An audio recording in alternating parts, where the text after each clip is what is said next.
தொடர்ச்சியாக இசைத்துறையில் வந்து பார்த்தீங்கன்னா பல்வேறு மொழிகளில் பின்னணி பாடகியாக இருந்தவர். குறிப்பாக பாரதி படத்தில் மயில் போல பொண்ணு ஒன்று என்ற பாடலுக்காக தேசிய விருது பெற்றிருக்கிறார். ஒரு இசை குடும்பத்தில் பிறந்தவர் தான் பவதாரணி அவர்கள். 2 சகோதரர்களும் இசை அமைப்பாளர்களாக இருக்கிறார்கள். யுவன் சங்கர் ராஜா, கார்த்திக் ராஜா உள்ளிட்டவர்களும் இருக்கிறார்கள். இசை ஞானியுடைய மகள். நீங்கள் சொன்னது போல பார்த்தீங்கன்னா ஒரு எளிமையான ஒரு தோற்றத்தில் இருந்திருக்கின்றார்.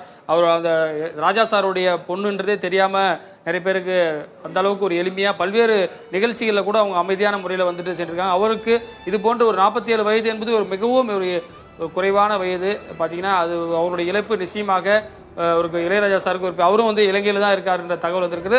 அவருடைய உடல் நாளை வந்து சென்னை கொண்டு வரப்படுகிறது. சென்னை அவருடைய டி நகர் இல்லத்தில் அஞ்சலிக்காக வைக்கப்படும் என்று தெரிகிறது.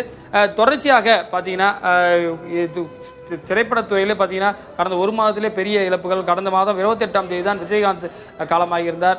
இந்த நிலையில் பார்த்தீங்கன்னா பாடகி பவதாரணி அவர்களுடைய காலமான என்ற செய்தி வந்து நிச்சயமாக திரைத்துறையினருக்கு பெரிய ஒரு நிறைய பேர் வந்து சோசியல் மீடியாவிலே வந்து எங்களால் நம்ப முடியல, ராஜா சாருடைய பொண்ணு வந்து இந்த மாதிரி ஆயிட்டாங்களா அப்படின்னு சொல்லிட்டு நிறைய பேர் தொடர்ச்சியாக பதிவு பண்ணுறதையும் நம்மளால் பார்க்க முடிகிறது.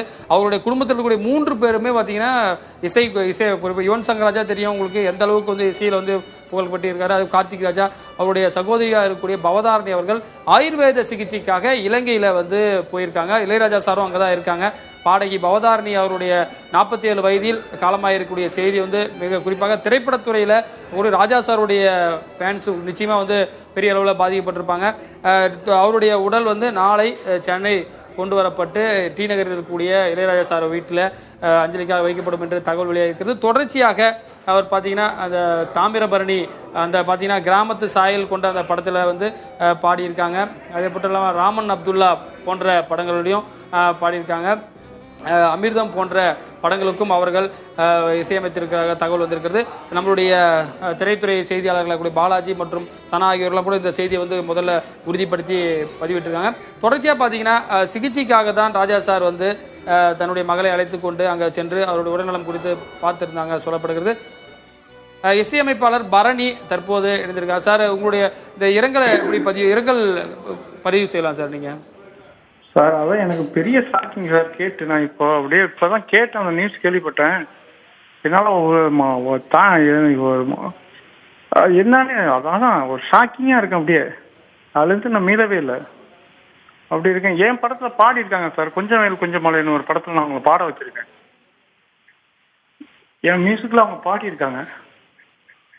அதனால நல்லா பேசுவாங்க சார். என்ன மாதிரியான உடல்நல குறைவால இருந்தாங்க நீங்க ராஜா சார் கடைசியா எப்ப அவங்களோட பேசுனீங்க அதை பத்தி நீங்க சொல்லலாம் சார். அவங்களுக்கு என்ன மாதிரியான ட்ரீட்மெண்ட் கொடுத்துட்டு இருந்தாங்க சார் இலங்கையில? இல்ல அது எனக்கு அது தெரியாது. உங்க உடம்பு சரியில்லாம இருக்காங்கிறது எனக்கு தெரியாது. பட் அதான் என் மியூசிக்ல அவங்க பாடிருக்காங்க. கொஞ்சம் மலை பாட வச்சு அவங்கள நல்லா பேசுனாங்க. அப்போ கூட சொன்னாங்க இந்த மாதிரி அப்பாவோட ஃபங்க்ஷன்லாம் வருது, வாங்க, நீங்க ஏன் வரமாட்டேங்கிறீங்க, வாங்க அப்படின்னு கூப்பிட்டாங்க என்ன. அப்பாவோட அந்த இத்தனை வருஷம் எல்லாம் கொண்டாடுறோம், அதுக்கெல்லாம் ஏன் வரமாட்டேங்கிறீங்க, வாங்க அப்படின்னு சொன்னாங்க. அது எனக்கு நான் வர்றேங்க, கண்டிப்பாக வர்றேங்க, அப்பாவோட இசை கூடத்துலேருந்து தான் நாங்களாம் வந்திருக்கோம், எப்படி வராமல் இருப்போம், வர்றோம் அப்படின்னு சொன்னேன். நல்லா பேசுவாங்க. ஆனால் பட் இந்த மாதிரி இது இருக்குன்னு எனக்கு நியூஸே தெரியாது. நான் அந்த அளவுக்கு அந்த பக்கம் ரொம்ப விசாரிக்கல. அப்பாவோட பேசுவேன், கங்கமரம் அப்பாவோட பேசுவேன். இப்போ கூட இடையில நாங்கள் எல்லாம் மீட் பண்ணிட்டோமே, அப்போ கூட அதை பற்றிலாம் நான் எதுவுமே கேள்விப்படலை. பரணி சார், அதாவது அவங்க ஃபேமிலியே பார்த்தீங்கன்னா ஒரு இசை குடும்பம். அவர் இசைஞானி ராஜா சார் வந்து உலகம் அறிந்த ஒரு இசையமைப்பாளர். அவங்க குடும்பத்திலையும் 2 இசையமைப்பாளர் இருக்காங்க. குறிப்பாக அந்த இசை குடும்பத்தில் ஒரு அமைதியாக இருந்தவருடைய இழப்பு இசைத்துறைக்கு பின்னணி பாடகர்கள் அந்த அவர்கள் எப்படி பார்க்குறாங்க சார் இதை? அதாவது இது மிகப்பெரிய இழப்புங்க. இழப்புன்னா இதை வந்து ஈடுகட்டவே முடியாது. அது இளையராஜா சாருக்கு நம்மளாம் என்ன ஆறுதல் சொல்றதுன்னு தெரியல.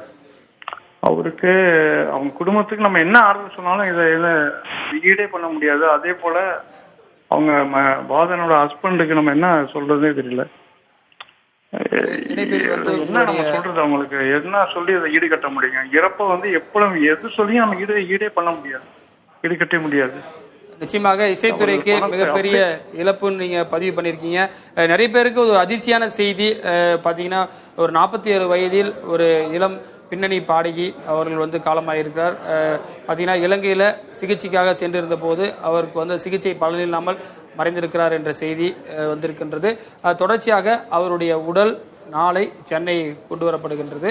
அதற்கு பிறகு திரைத்துறையை சார்ந்த பலரும் அவருக்கு இரங்கல் தெரிவிக்க இருக்கிறார்கள். பல்வேறு மூத்த இசை கலைஞர்கள் மட்டுமில்லாமல் திரைத்துறையைச் சேர்ந்த முன்னணி நடிகரும் நேரில் சென்று அவருடைய உடலுக்கு அஞ்சலி செலுத்துவார்கள் என்று எதிர்பார்க்கப்படுகிறது.